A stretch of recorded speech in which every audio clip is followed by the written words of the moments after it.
Library use किए हैं और वर्ल्डोमीटर्स का कोरोना वायरस डेटा लिया है। ये कोंकणी है, मेरी मातृभाषा है, तो पहले मैंने कोंकणी में बनाया था। तो ये वर्ल्डोमीटर्स का कोरोना वायरस का डेटा भी आप ले सकते हैं और इनसे मैंने ये डेटा ये किया है। अब कोरोना वायरस से फ्लू, अब इसमें आपको क्या देखना है कि इंडिया जो है, इंडिया 22% आ रहा है। इंडिया बीच में है, यूएसए इंडिया सब बीच में है, इंडिया स्पेन बीच में है। और जो अच्छे देश हैं वो हैं, काफी अच्छा कर रहे हैं, वो हैं Australia, South Korea, Chile, Germany, Austria. ये जो स्विट्जरलैंड, ये जो देश देख रहे हैं आपको, इनकी मृत्यु संख्या काफी कम है। और यूके, आयरलैंड, नेदरलैंड, ब्राजील, ये जो 4 देश हैं इनकी काफी ज्यादा है। अब कोरोना वायरस से फ्लू, इन्फ्लुएंजा मृत प्रतिशत किस पर निर्भर है? कोरोना सिर्फ एक वायरस है जिससे फ्लू या इन्फ्लुएंजा होता है, एक सीरियस किस्म का इन्फ्लुएंजा होता है, और इससे मृत प्रतिशत किस पर निर्भर है? अगर हम देखें कि ये जो ग्राफ हमने बनाया है, या आप भी बना सकते हैं, 3-4 लोग मिलकर बना सकते हैं, तो इसमें आप सिर्फ 2 चीज देखते हैं, हॉस्पिटल से कितने लोग मृत हुए, हॉस्पिटल से कितने लोग रोग मुक्त हुए, सिर्फ ये आंकड़े बताते हो। अब किसी एक सिस्टम का आउटपुट अगर आ रहा है तो इस सिस्टम में जो इनपुट होता है और वो सिस्टम का प्रोसेस है, ये दो चीजों पर आपको समझना होगा। इन्हीं 2 चीजों पर निर्भर रहता है कि मृत संख्या कम है या ज्यादा है। अब इसके लिए हम क्या करेंगे, अलग अलग देश के कोरोना हॉस्पिटल का इलाज पद्धति, इस पर गौर करेंगे। अलग अलग देश के नागरिकों में फ्लू रोग प्रतिशोधक शक्ति है जो एलोपैथी डॉक्टरों के अनुसार वैक्सीन से बढ़ाया जाता है। इन दोनों चीजों पर, तथ्यों पर हम इनके आंकड़े लेते हैं। इसमें हम देखेंगे, पहला देखेंगे अलग अलग देश के नागरिकों में फ्लू रोग प्रतिरोधक शक्ति कितनी है जो एलोपैथी डॉक्टरों के अनुसार वैक्सीन से बढ़ाया जाता है। अब दक्षिण अमेरिका के 4 देशों के नागरिकों का इन्फ्लुएंजा फ्लू वैक्सीन सेवन पिछले 10 साल और आज 2020 में उनका फ्लू रोग मृत्यु प्रतिशत, ये मैंने यहाँ पे लिखा है। अब इसमें इन्फ्लुएंजा फ्लू वैक्सीन सेवन पिछले 10 साल में कैसा है, यहाँ पे क्या होता है, एक ही आदमी हर साल इन्फ्लुएंजा का वैक्सीन लेते रहता है। अब वहां पे आंकड़ों के लिए आप WHO का ही एक paho.org साइट है, और वहां पे पाहो एक ऑर्गेनाइजेशन है, और वहां पे इस लिंक में जाएंगे तो इन्होंने काफी अच्छा आंकड़ों का काम किया है। अब यहाँ पे चिली है, ब्राजील है, इन दोनों को मैंने दिखाया है। और चिली का जो डेटा है 89, यहाँ पे 98, यहाँ पे 98, इस प्रकार आप लिख लें, और ब्राजील का भी इस प्रकार लिख लें, तो आपको पता चलेगा। आप अगर कंप्यूटर प्रोग्रामिंग को, एल्गोरिथम को इससे डेटा एक्सट्रैक्ट करते हैं तो आपको पता चलेगा कि वो कंप्यूटर प्रोग्राम बताएगा कि जहां पे नंबर्स ज्यादा हैं वहां पे मृत प्रतिशत ज्यादा है, और कम है तो मृत प्रतिशत कम है। और वो आपको ये भी दिखाएगा कि कितने नंबर्स पर कितना रिजल्ट होता है। और उस प्रकार मैंने क्या किया है, 75 से जो 76 से ज्यादा है तो वहां पे मैंने लाल रंग बनाया है। 75 यहाँ पे मैंने गलत किया है, यहाँ पे लाल रंग दिखाया है, इसको येलो करना चाहिए था मुझे, ये गलती हो गई है। अब यहाँ पे ये मैंने कागज पर दिखाने के लिए कर रहा हूँ ताकि आप खुद इस आंकड़ों का अपना गणित, इस पर गणित के हिसाब से आप अपना खुद अंडरस्टैंडिंग निकाल लें। तो ब्राजील में सबसे ज्यादा वैक्सीन ली गई थी कंटिन्यूस, और 2019 में तो सबसे ज्यादा लिया गया था। इक्वेडर में साधारण कम है, लेकिन पिछले 5 साल में वो लगातार अच्छी तरह से वैक्सीन ले रहे हैं। और पेरू में पिछले 3 साल का डेटा नहीं है मेरे पास, और पेरू में 2014 में 89 था, 2009 में ज्यादा था। चिली में पहले ज्यादा लेते थे, उसके बाद उन्होंने कम कर दिया लोगों ने, और बाद में तो लोगों ने बहुत कम कर दिया है, और वहां पे सबसे कम कोरोना से मृत प्रतिशत है। अब जहां पे मेरे पास आंकड़े नहीं है, मैं सिर्फ जहां पे आंकड़े नहीं है तब आप कोई मीडिया रिपोर्ट उठा सकते हैं, वरना जितना हो सके मीडिया रिपोर्ट से बचिएगा। अब इन्फ्लुएंजा एपिडेमिक इन चिली 2019 में क्या हुआ था, ये मैं मीडिया रिपोर्ट से देख रहा हूँ क्योंकि आंकड़े नहीं है। तो वहां पे ये बताता है कि thousands of parents in Chile are refusing to vaccinate their children against the deadly virus। इसका मतलब है चिली में हजारों जो पेरेंट्स हैं, माता पिता हैं, वो अपने बच्चों को वैक्सीन करने से इस वैक्सीन करने से वो खिलाफ हैं। और आंकड़े अगर देखे जाएं तो लास्ट 7 वर्ष में 81,000 बार लोगों ने इन्फ्लुएंजा वैक्सीन को लिया नहीं है, बच्चों को नहीं लिया है।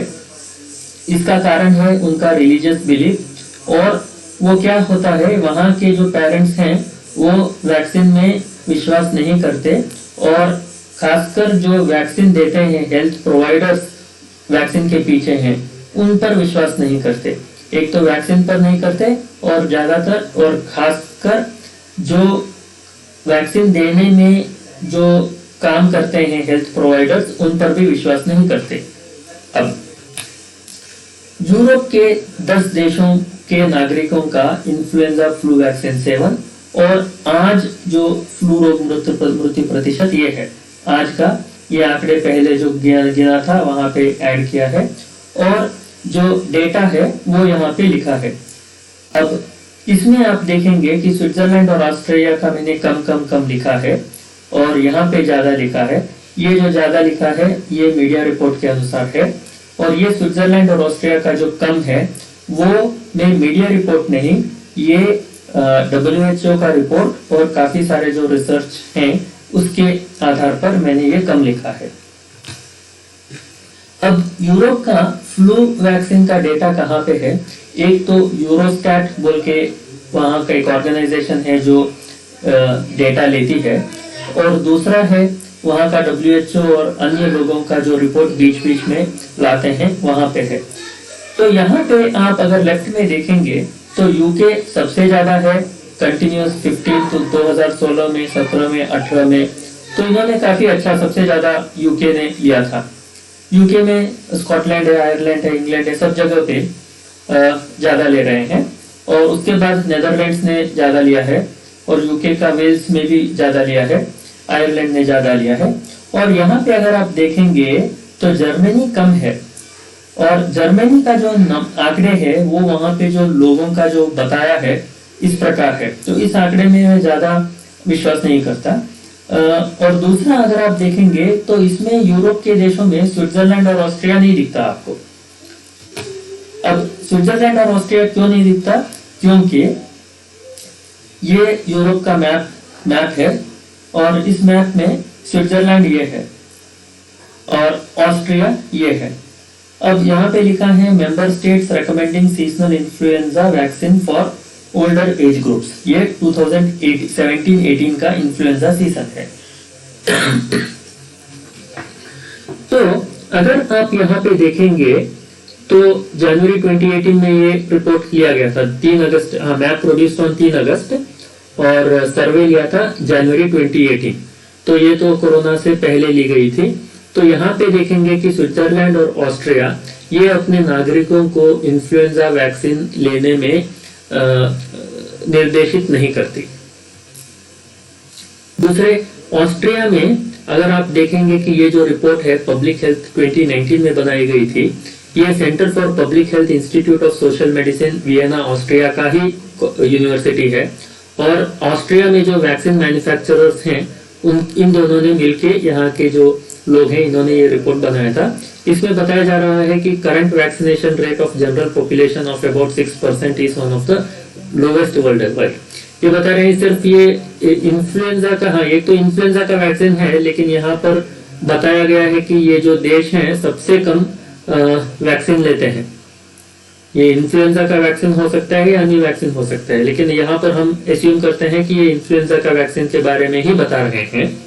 ये 6% है, और यूके नीदरलैंड्स में 75% से ज्यादा है। अब स्विट्जरलैंड में अगर देखा जाए तो ये वहां का पब्लिश किया है 23 जनवरी 2019। और मैं बोलता हूं कि अगर ये 2019 कोरोना वायरस के बाद आया गया कोई भी सर्वे है तो आप कृपया उस पर विश्वास ना करें।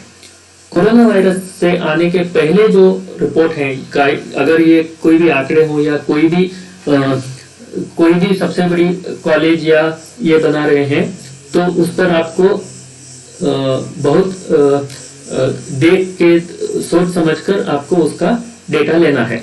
कोरोना वायरस के अगर कोई बात कर रहा है तो यहाँ पे क्या हुआ है, इन्होंने 2019 में इन्फ्लुएंजा वैक्सीन के बारे में अगर ट्रेंड करना चाहा तो उन्होंने क्या किया, 2007 में और 2012 में जो हेल्थ सर्वे है वहां से इन्होंने डेटा लिया है। इसका मतलब है वहां पे सरकारी आंकड़ों का अभाव है।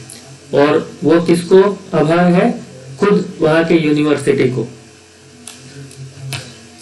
अब जर्मनी में क्या है, जर्मनी में जो नागरिक हैं वो वैक्सीन के ही खिलाफ हैं। तो वहां पे पाया गया कि 3.3% चिल्ड्रन 2015 में जो बॉर्न हुए थे वो पहले 2 साल में तो एक भी वैक्सीन उन्होंने नहीं लिया है। दूसरा, बहुत कम बच्चे हैं जो वैक्सीन जर्मनी में लेते हैं और ये अपना रिपोर्ट बना रहे हैं। ये भी telegraph.co.uk है। ये कब आया था, अगस्त में, 2019 अगस्त में आया था। अब यहाँ पे हम साइंटिफिक और मैथमेटिकल और machine learning evidence on vaccine का जो इफेक्टिवनेस को बारे में कंटिन्यूस हमें बताया जाता है, तो हमें गणित की दृष्टि से और मशीन लर्निंग कंप्यूटर की दृष्टि से और साइंटिफिक दृष्टि से हम इस बात का समझ लेते हैं। तो इसका जो पहले हमने सार किया था उसका जो सार यह हुआ कि चिली, जर्मनी, ऑस्ट्रिया, स्विट्जरलैंड में वैक्सीन के खिलाफ लोग हैं। इन्हीं देशों में कोरोना इन्फ्लुएंस के सबसे कम मृत्यु है। चिली में 3.97% है 11 अप्रैल को, जर्मनी में 4.83% है, ऑस्ट्रिया में 5% है, स्विट्जरलैंड में 8.2% है। ये 4 देश यहाँ पे आते हैं। देखिए, चिली, जर्मनी, ऑस्ट्रिया, स्विट्जरलैंड, ये यहाँ पे डेटा है। अब ब्राजील के नागरिक दक्षिण अमेरिका में सबसे ज्यादा वैक्सीन लेते हैं। दक्षिण अमेरिका में इन्फ्लुएंजा का सबसे ज्यादा कोरोना मृत्यु संख्या ब्राजील में ही है। कितना है, 86.06% 11 अप्रैल को। ये देखिए, ये जो ब्राजील है 86% है। अब यूके के नागरिक यूरोप में सबसे ज्यादा वैक्सीन लेते हैं और यूरोप में इन्फ्लुएंजा का सबसे ज्यादा कोरोना मृत्यु संख्या ही यूके में है। कितना, 96.3% 11 अप्रैल 2020 को। ये मैंने 10 लिखा है 2020 को। ये देखिए सबसे ज्यादा है। अभी इससे भी ज्यादा बढ़ गया है और अभी आप उन्होंने NA लिखना शुरू कर दिया है, कितना रिकवर्ड। ये 3 दिन पहले मैंने काफी सारे लोगों को वहां पे BBC को सब बताया था। ये BBC को बताया मतलब यहाँ उनके YouTube में जो कमेंट सेक्शन है वो मैंने उनको बताया था, काफी सारे लोगों को। अब हमने ये देखा कि पहले हम ये सब क्यों किया, हमने पता करना था कि अलग अलग देश के नागरिकों में फ्लू रोग प्रतिरोधक शक्ति जो एलोपैथी डॉक्टरों के अनुसार वैक्सीन से बढ़ाया जाता है, उस पर हमने उन आंकड़ों में हमने पता किया था। अब आंकड़े हमें उल्टा बता रही है। एलोपैथी हॉस्पिटल से मुर्दों की प्रतिशत उल्टा बता रही है। मतलब एलोपैथी हॉस्पिटल से कोरोना से जो बाहर मृत लोग आ रहे हैं, मुर्दों की प्रतिशत है, वो भी उल्टा बता रही है।